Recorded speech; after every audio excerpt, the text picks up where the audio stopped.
सोचो, इंसान भगवान की सबसे बड़ी रचना है, लेकिन अब वही इंसान भगवान बनने की कोशिश कर रहा है। वो इंसान को कॉपी कर रहा है और उसकी उम्र को भी कंट्रोल कर रहा है।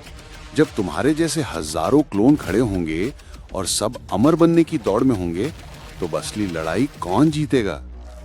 नमस्कार दोस्तों, स्वागत है आपका YMP 96 चैनल पर। अगर आप पहली बार आए हैं तो चैनल को अभी सब्सक्राइब कर लो, क्योंकि यहाँ हम वो बातें बताते हैं जो आपको कहीं और नहीं मिलेंगी। और अगर पहले से फैमिली का हिस्सा हो तो वीडियो को लाइक और शेयर जरूर करना। तो चलिए शुरू करते हैं आज की माइंड ब्लोइंग कहानी। कहते हैं इंसान भगवान की सबसे बड़ी रचना है, लेकिन अब इंसान ही इंसान को कॉपी करने लगा है। डीएनए से इंसान को क्लोन करना ये सपना नहीं, रियलिटी बन चुका है। लेकिन सवाल ये है, जब तुम्हारे जैसे हजारों तुम्हारे सामने खड़े होंगे तो लड़ाई कौन जीतेगा? साल 1996 दुनिया की पहली क्लोन शीप डॉली पैदा हुई। तब साइंटिस्ट ने कहा बस जानवरों तक ही सीमित रहेगा, लेकिन सच तो ये था कि उस दिन से इंसानी क्लोन बनाने का सीक्रेट मिशन शुरू हो चुका था।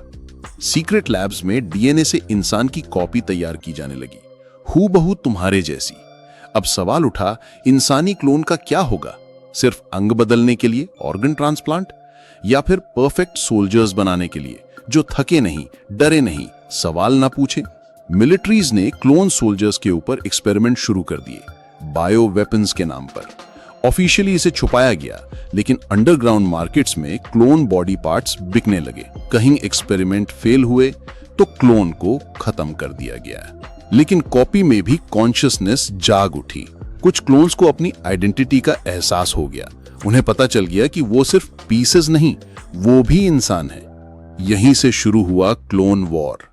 एक तरफ वो लोग जिन्होंने क्लोन्स को बनाया, दूसरी तरफ वो क्लोन्स जो खुद को आजाद करना चाहते थे। क्लोन सोल्जर्स अब अपने मास्टर के खिलाफ खड़े हो गए।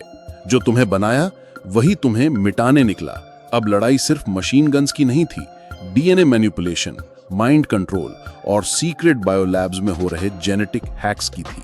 कई ओरिजिनल इंसान भी क्लोन्स के साथ खड़े हो गए, क्योंकि ये लड़ाई सिर्फ बॉडी की नहीं थी, ये लड़ाई थी आइडेंटिटी की। कौन ओरिजिनल है, कौन कॉपी? अगर हर मेमोरी, हर इमोशन कॉपी हो सकता है, तो असली कौन? इंसान हजारों साल से अमर बनने का सपना देख रहा है। पहले जड़ी बूटियां, फिर दवाइयां और अब डीएनए एडिटिंग। आज साइंस बूढ़े होते शरीर को रिवर्स करने के लिए जीन थेरेपी बना रहा है, मतलब बुढ़ापा कैंसिल। साइंटिस्ट कहते हैं अगला $1 बिलियन बिजनेस होगा लॉन्जेविटी इंडस्ट्री। लाखों लोग anti ageing drugs, gene hacks और नैनोबॉट्स के लिए पैसे देंगे ताकि 100 साल नहीं 150 साल जिए। सिलिकॉन वैली के कुछ बिलियनियर्स तो खुद पर एक्सपेरिमेंट कर रहे हैं, जवान रहने के लिए अपना खून बदलवा रहे हैं। फ्यूचर में तुम्हारी असली उम्र तुम्हारा बर्थडे नहीं बताएगा, तुम्हारी सेल्स बताएंगी। बायोलॉजिकल एज मतलब तुम्हारी सेल्स कितने बूढ़े हैं। साइंटिस्ट ब्लड टेस्ट से तुम्हारी सेल्स की उम्र बता सकते हैं और जीन थेरेपी से वो सेल्स फिर से जवान हो जाएंगी। लेकिन सोचो, अगर अमीर लोग 200 साल जिएंगे और गरीब 60 साल, तो दुनिया कैसी होगी? जवान रहने की टेक्नोलॉजी सिर्फ अमीरों के पास होगी, गरीबों के लिए उम्र बस एक बोझ बन जाएगी। कहीं एज हैक अमरता का वरदान न बनकर नया जहर न बन जाए। क्लोन वॉर चल रही है और एज हैक भी।